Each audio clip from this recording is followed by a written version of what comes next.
नमः शिवाय। श्री महालक्ष्मी नमः। नमो भगवते वासुदेवाय। जय मां सरस्वती, जय सूर्य नारायण। राधे राधे। आप सभी को मार्गशीर्ष मास की पूर्णिमा की ढेरों शुभकामनाएं। इस वर्ष पूर्णिमा को लेकर बड़ा संशय है कि पूर्णिमा हमें किस दिन मनानी चाहिए, क्योंकि सूर्योदय के बाद उदया तिथि मान के अनुसार पूर्णिमा तिथि का योग बन ही नहीं रहा है। तो ऐसी अवस्था में कब करें? पूर्णिमा का व्रत किस दिन करना शुभ रहेगा? इस व्रत का महत्व क्या होगा? ये व्रत कब किया जाना चाहिए और इसकी पूजा विधि क्या होगी? इसमें क्या पूजा करनी है? क्या भगवान को अर्पित करना है, क्या अर्पित नहीं करना है? व्रत किस दिन करना है? और सत्यनारायण भगवान का जो व्रत है वो किस दिन करना है? ये मार्गशीर्ष मास की पूर्णिमा है। ध्यान दीजिएगा, ये कार्तिक पूर्णिमा से किसी भी प्रकार से कम नहीं है, बल्कि उससे अधिक प्रभावशाली, अधिक पुण्यदायी है। ये 1 करोड़ गुना अधिक पुण्य देने वाली है, क्योंकि भगवान नारायण स्वयं कहते हैं कि मार्गशीर्ष मास कार्तिक मास की तुलना में 1 करोड़ गुना अधिक फल देता है। इसी पूर्णिमा पर जितना हो सके पूजा पाठ, जप, तप, दान, पुण्य आदि कर्म कीजिए। बताएंगे आपको कि कौन कौन से कर्म आपको करने चाहिए, क्या क्या करने चाहिए, क्या दीपदान करना चाहिए या नहीं करना चाहिए, साथ ही कौन कौन से वे काम हैं जो इस पूर्णिमा पर आपको सर्वाधिक फल देंगे। जानकारी आरंभ करते हैं। बात करते हैं आने वाली पूर्णिमा, मार्गशीर्ष मास की पूर्णिमा की। मार्गशीर्ष मास की पूर्णिमा के विषय में भगवान नारायण कहते हैं कि इस दिन जो मनुष्य व्रत करता है, पूजन करता है, जप करता है, तप करता है, दान करता है, दान में सभी प्रकार के दान हैं, चाहे वह धन दान हो, चाहे वह वस्त्र दान हो, चाहे किसी वस्तु का दान हो, और चाहे दीप दान यानी प्रकाश का दान, सभी प्रकार के दान आपको अनंत पुण्य देते हैं। सबसे पहला महत्व है पूर्णिमा पर स्नान का। स्नान यदि आप गंगा जी जाएं या किसी अन्य पवित्र नदी में जाएं तो बहुत कल्याणकारी है, शास्त्रों में इसका वर्णन है। परंतु जो लोग गंगा जी नहीं जा सकते या अन्य तीर्थ पर नहीं जा सकते, वे लोग घर पर ही पवित्र स्नान कीजिए। नहाने का जो जल भरते हैं आप किसी बाल्टी में या टब में, तो उसमें पहले गंगा जल डालिए, फिर उसमें जल भरिए और उसके बाद उससे स्नान कीजिए। ये जो मार्गशीर्ष स्नान है, जो मासिक स्नान कहा गया है, वह ठंडे पानी से ही किया जाना चाहिए, शास्त्र यही कहते हैं। परंतु जो बीमार हैं, जिनका शरीर अस्वस्थ है, उनको किसी प्रकार का रिस्क लेने के बजाय आप अपना पानी गुनगुना कर सकते हैं। स्नान करने की एक बड़ी सरल विधि यह है कि जिस पानी से आप स्नान कर रहे हैं, यदि वह ठंडा है तो उस जल को मुंह में भर लीजिए, पूरा पानी मुंह में भर लीजिए।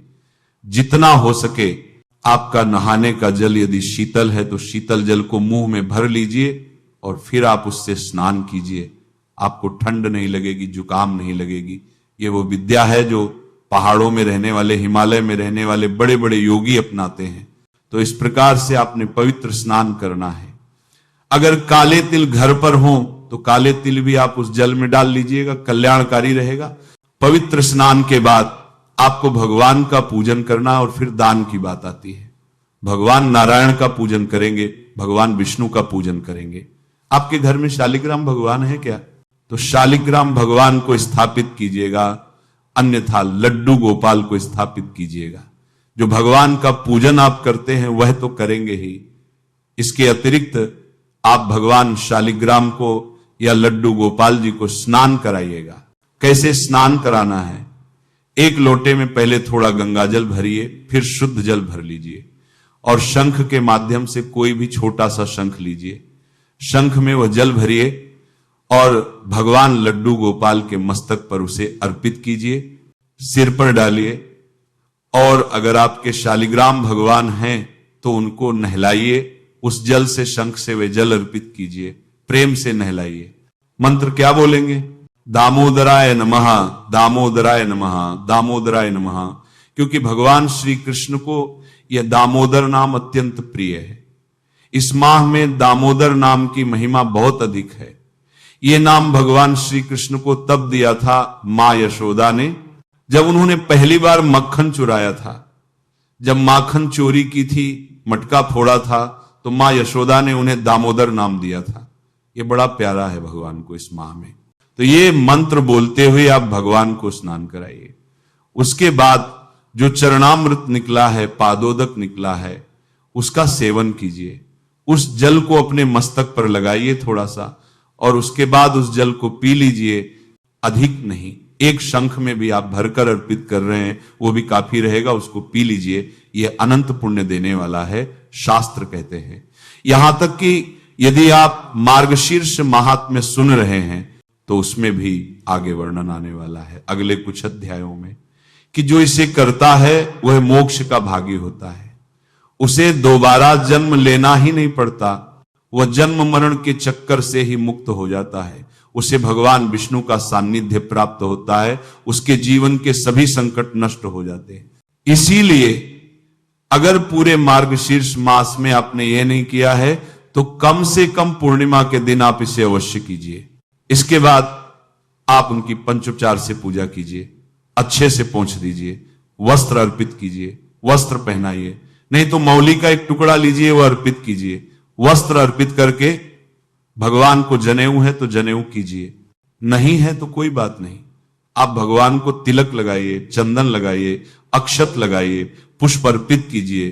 फूलों की माला है तो माला पहनाइए, अन्यथा पुष्प अर्पित कीजिए। और तुलसी दल तुलसी का पत्ता आप नारायण को, अर्थात नारायण के लड्डू गोपाल स्वरूप या शालिग्राम स्वरूप को अवश्य चढ़ाइए। तुलसी का पत्ता आप आज के दिन अवश्य चढ़ाइएगा। इन्हें पहले ही तोड़कर रख लीजिएगा, क्योंकि पत्र पुष्प अमावस्या पूर्णिमा पर नहीं तोड़नी चाहिए। तो तुलसी का पत्ता नारायण को अर्पित कीजिए। तुलसी दल अर्पित करने के बाद धूप दिखाइए, दीप दिखाइए, और भोग के रूप में जो भी आपके पास मिठाई हो तो मिठाई, फल हो तो फल, जो भी कुछ आपके पास हो वहां अर्पित कर दीजिए। ये अर्पित करने के बाद हाथ जोड़कर नमस्कार कीजिए, और फिर शालिग्राम भगवान को बीच में रख लीजिए, या लड्डू गोपाल जी हैं तो उनको बीच में रख लीजिए और उनकी परिक्रमा कीजिए। इसकी एक एक परिक्रमा का महत्व बहुत अधिक है। इसकी परिक्रमा पूरे दिन के पाप का नाश कर देती है। 3 परिक्रमा यदि आप कर लेते हैं तो पूरे एक सप्ताह में किए गए पाप तुरंत नष्ट हो जाते हैं। और यदि भक्ति पूर्वक 21 परिक्रमाएं पूरी कर ली जाएं तो गर्भ में भ्रूण हत्या आदि बड़े बड़े पाप नष्ट हो जाते हैं। यदि कोई व्यक्ति 108 परिक्रमाएं करता है तो वह सभी यज्ञों के समान होती हैं, तथा उस मनुष्य को अनंत दान देने का फल प्राप्त होता है। उसे इतना पुण्य मिलता है जैसे कि उसने कई बार पृथ्वी की परिक्रमा कर ली हो। भगवान विष्णु कहते हैं कि पृथ्वी और शालिग्राम की परिक्रमा ये एक दूसरे के समान ही है। अगर आपने शालिग्राम भगवान की एक परिक्रमा कर ली तो ये मानो कि आपने पूरी पृथ्वी की परिक्रमा कर ली है।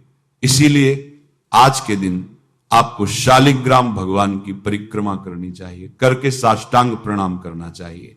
इस प्रकार आपने ये पूजन करना है, शालिग्राम भगवान का पूजन करना है, परिक्रमा करनी है। अब बात आती है इससे आगे की। पूजन कर लेने के बाद दान की महिमा है। पूर्णिमा के दिन जितना हो सके उतना दान दीजिए। जैसे आपने कार्तिक मास में किया होगा, नियमों का पालन वैसे ही करिए। यह मार्गशीर्ष मास की पूर्णिमा उससे अधिक फल देने वाली है। उस समय जिस दान को करने से आपको जो फल मिला होगा उससे करोड़ों गुना फल इस बार पूर्णिमा पर दान करने से प्राप्त होता है। करना क्या चाहिए? सबसे पहले यह पूजन कर लेने के बाद यदि आप मार्गशीर्ष महात्म्य का अध्ययन श्रवण कर रहे हैं तो उसका श्रवण कीजिए। उसका श्रवण इस पूजा से पहले भी कर सकते हैं, पूजा के बाद भी कर सकते हैं। श्रवण कीजिए। श्रवण करने के बाद अब आप शालिग्राम भगवान की आरती कीजिए। अगर पूर्णिमा का व्रत भी कर रहे हैं तो सत्यनारायण भगवान की कथा का भी श्रवण कीजिए। इसके बाद मार्गशीर्ष महात्म्य का जिससे भी आपने श्रवण किया है उस पाठक को दक्षिणा अर्पित कीजिए। चाहे आप मंदिर में सुन रहे हैं तो मंदिर में, या किसी योग्य ब्राह्मण से सुन रहे हैं तो वहां जिस भी किसी से सुन रहे हैं उन्हें दक्षिणा अर्पित कीजिए। दक्षिणा आदि देने के बाद आपको ब्राह्मण को भोजन कराना चाहिए। आपने पूरे माह मार्ग स्नान किया है या महात्म्य श्रवण किया है, अगर आप ब्राह्मण को भोजन कराते हैं तो बड़ा उत्तम है। ये मैं वो बता रहा हूं जो करने चाहिए। आप ब्राह्मण को भोजन कराइए, अर्थात ऐसा नहीं कि इसे करना ही करना है, इसमें से जो कर सके वही कीजिए। मैंने आपको स्नान बताया, पवित्र स्नान कैसे करना है, भगवान को जल अर्पण बताया, भगवान का पूजन बताया, भगवान की परिक्रमा बताई। और परिक्रमा के बाद आरती है ना, उस आरती में विशेष ध्यान दीजिएगा, वह आरती कपूर से कीजिएगा। कपूर से भगवान की आरती की महिमा अधिक है मार्गशीर्ष मास में। इससे जो पुण्य फल मिलता है वह अनंत गुना प्राप्त होता है, इसीलिए कपूर से आरती कीजिएगा। ब्राह्मण को भोजन कराइए, जोड़े से बुला सकते हैं तो जोड़े से बुलाइए ब्राह्मण और ब्राह्मणी को, और उन्हें जो भी दान दक्षिणा आप दे सकें, जितना आपका सामर्थ्य है वह सामर्थ्य के अनुसार दान दक्षिणा आदि दीजिए और उन्हें विदा कीजिए। आज अन्नदान का बड़ा फल है, जितना हो सके अन्नदान कीजिए। कहां कहां कर सकते हैं आप? घर में ब्राह्मण को भोजन करा सकते हैं, आप बाहर भंडारा लंगर आदि करा सकते हैं, कहीं लंगर आदि हो रहा है उसमें सहयोग दे सकते हैं। इसके अतिरिक्त कुछ ना हो तो मंदिर में सूखा अन्न, आटा, दाल, चावल, चीनी आदि रखकर, दक्षिणा रखकर वह मंदिर में देकर आ सकते हैं, या कोई सुयोग्य ब्राह्मण आपके आसपास है तो वहां दे सकते हैं। अन्नदान की महिमा आज बड़ी अधिक है, जलदान कर सकते हैं, जलदान की महिमा अधिक है, जूते का दान की महिमा अधिक है, ब्राह्मण को जूता दान दे सकते हैं। ये जो दान है ये ब्राह्मण के निमित्त हैं, वह ब्राह्मण को ही देने हैं। बाकी जो सहायता के लिए है, जैसे गरीबों की सहायता करो, गरीबों को भोजन कराओ, ये सभी कर्म अलग हैं। जो कर्म ब्राह्मण के लिए कहा गया है कि ब्राह्मण को यह देना है तो वह ब्राह्मण को ही देना है, उसके बाद जो फल है वह अन्य लोगों को देने का है। आप गरीबों की सहायता कीजिए, गरीबों को भोजन कराइए। वस्त्रदान, ब्राह्मण को गर्म ऊनी वस्त्र देने की बड़ी महिमा कही गई है, क्योंकि शीत चल रही है। ब्राह्मण को जितना हो सके आप ऊनी वस्त्र दान कीजिए, कंबल दान कीजिए, जो शास्त्रों के अनुसार है वह दान कीजिए ब्राह्मण को। इसका फल बहुत अधिक है, इससे आपका जो मार्गशीर्ष स्नान है उसका फल बढ़ जाएगा। साथ ही जो आपने मार्गशीर्ष महात्म्य श्रवण किया होगा उसका फल भी अनंत गुना बढ़ जाएगा। तो आपको ये दान करने हैं, मैंने आपको दान बता दिए, पूजा पाठ बता दिए। इस प्रकार से दिन को व्यतीत कीजिए, संभव हो तो कीर्तन कीजिए। इस दिन भगवान नारायण के मंत्रों का जाप कीजिए। सायंकाल को दीप दान कीजिएगा, दीपदान की बड़ी महिमा है। दीपदान कहां करना है? 11 दीप जलाएं चाहे 21 दीप जलाएं, इस दिन का दीपदान अनंत फलदायी है। इसे इस प्रकार समझिए, भगवान नारायण ने कहा है कि मार्गशीर्ष मास में दीपदान अनंत फल देता है। दीपदान अर्थात जो भगवान की आरती करते हैं उसकी सिर्फ दर्शन मात्र से ही आपका उद्धार हो जाता है। तो आपने तुलसी पर दीपक अवश्य जलाना है, पितरों के निमित्त एक दीपक अवश्य जलाना है। भगवान की आरती, भगवान का नीराजन तो करेंगे ही, इसके अतिरिक्त एक दीपक अपने रसोई में रखिएगा, एक अपने मुख्य दरवाजे पर रखिएगा, बाकी अन्य स्थानों पर रख सकते हैं। 5, 11, 21 दीप जलाने का विधान कहा गया है। जितनी आपकी सामर्थ्य हो उतना जलाएं, अन्यथा तुलसी अपने मंदिर में, अपने मुख्य द्वार, रसोई घर में और पितरों के निमित्त दक्षिण दिशा में 5 तो आप जलाए ही जलाएं। बात आती है इस दिन भोग क्या लगाना चाहिए भगवान को। भगवान दामोदर के लिए खीर पूरी का भोग विशेष रूप से इस पूर्णिमा पर कहा गया है, उसका भोग लगाइएगा। ये खीर पूरी का भोग भगवान नारायण को बड़ा ही प्रिय है। तो किस प्रकार से आप अपने मार्गशीर्ष मास के स्नान को पूर्ण करेंगे? मार्गशीर्ष पूर्णिमा पर यह कर्म है, जिन्होंने स्नान नहीं किया वे इसका लाभ लीजिए, जिन्होंने स्नान किया है वे स्नान को पूर्ण कीजिए। अब बात करते हैं जो सत्यनारायण भगवान का व्रत करते हैं या चंद्रार्घ्य व्रत करते हैं, उन्हें क्या करना है। एक सत्यनारायण व्रत और एक चंद्रार्घ्य व्रत। सत्यनारायण व्रत दिन में तीसरे प्रहर में पूजा करके सायंकाल को खोल लिया जाता है, और चंद्रार्घ्य व्रत रात्रिकाल या सायंकाल को जब चंद्रमा उदित होते हैं तो उनको अर्घ्य देकर ही खोला जाता है। यह व्रत भी आप इसी पूजा पाठ के साथ साथ कर सकते हैं। जैसे आप शालिग्राम भगवान का पूजन कर रहे हैं, वैसे ही आप सत्यनारायण भगवान की तस्वीर या प्रतिमा स्थापित कीजिए। उनको भी पहले स्नान कराइए, जल के छींटे दीजिए, वस्त्र के रूप में मौली का टुकड़ा अर्पित कीजिए, तिलक लगाइए, तिलक अर्पित करके अक्षत लगाइए, पुष्प अर्पित कीजिए, माला है तो माला पहनाइए, धूप दिखाइए, दीप दिखाइए, अर्थात फल है तो फल, मिठाई है तो मिठाई, नहीं तो मिश्री अर्पित कर दीजिए और आचमनी के रूप में 1 चम्मच जल अर्पित कीजिए, हाथ जोड़कर नमस्कार कीजिए, दक्षिणा अर्पित कीजिए और तदोपरांत भगवान सत्यनारायण की कथा श्रवण कीजिए और आरती कीजिए। इस प्रकार से आप सत्यनारायण भगवान का पूजन भी इसी के साथ कर सकते हैं। अब सबसे पहले बात आती है संकल्प की। संकल्प कैसे करना है, क्योंकि ये जो भी कर्म आप करेंगे वे सभी कर्म संकल्प करके ही करने चाहिए। तो कर्म मैंने आपको बता दिया, अब संकल्प की बात कर लेते हैं। जब भी आप शुरू करेंगे, चाहे आप भगवान सत्यनारायण का व्रत पूजन कर रहे हैं या फिर आप मार्गशीर्ष स्नान का जो अंतिम दिन है उसका पूजन समापन कर रहे हैं, तो अपने दाहिने हाथ में जल लीजिएगा। 1 रुपए का सिक्का दक्षिणा के रूप में कम से कम रखिएगा। 3 बार बोलिएगा अर्श्री विष्णवे नमः, फिर अपना नाम, अपना गोत्र, जिस स्थान पर बैठकर संकल्प कर रहे हैं वहां का मकान नंबर, क्षेत्र का नाम, शहर का नाम बोलिए।